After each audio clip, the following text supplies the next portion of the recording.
Hali ya ulinzi na usalama katika mkoa wa Arusha kwa kipindi cha kuanzia tarehe 18 mwezi wa 4 mwaka huu hadi sasa ni shwari. Tunaendelea na operation na doria katika maeneo yote ili kuhakikisha wananchi wanaendelea kuwa salama.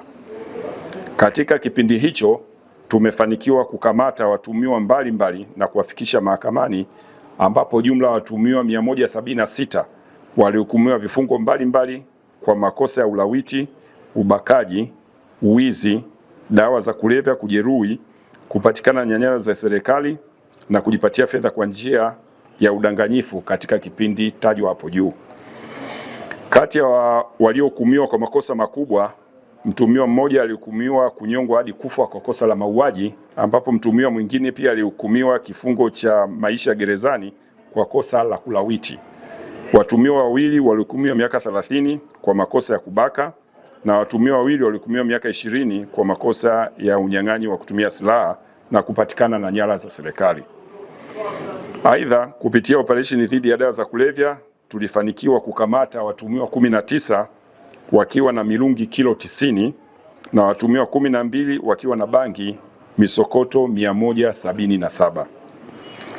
Pia kwa kipindi hicho tulifanikiwa kukamata watuhumiwa 33 wakiwa na pombe ya moshi lita 434 na mitambo 9 ya kutengenezea pombe hiyo. Operesheni hizi zinaendelea kufanyika maeneo yote katika mkoa huu, na tunawataka baadhi ya watu wachache wanaojihusisha na vitendo vya kihalifu kuacha mara moja vitendo hivyo, kwani tutawakamata na kuchukua hatua za kisheria dhidi yao.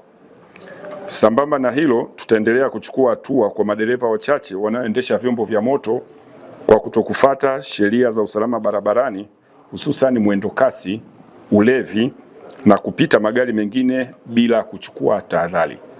Mwisho, Jeshi la Polisi mkoa wa Arusha linaendelea kuwapongeza wananchi wote wanaotoa taarifa za uhalifu na wahalifu katika maeneo yao, hususan katika kipindi hiki tunachoelekea msimu mkubwa wa utalii katika mkoa wetu wa Arusha. Mtaa mzima unajua maisha ni mwendo wa chapchap.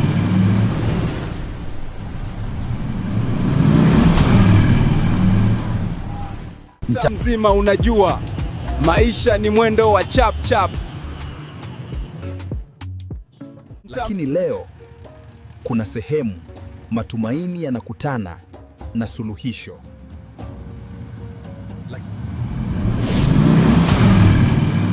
Kwa nini unahangaika? Njoo wezesha Mzawa Microfinance. Punguza stress, ongeza maendeleo.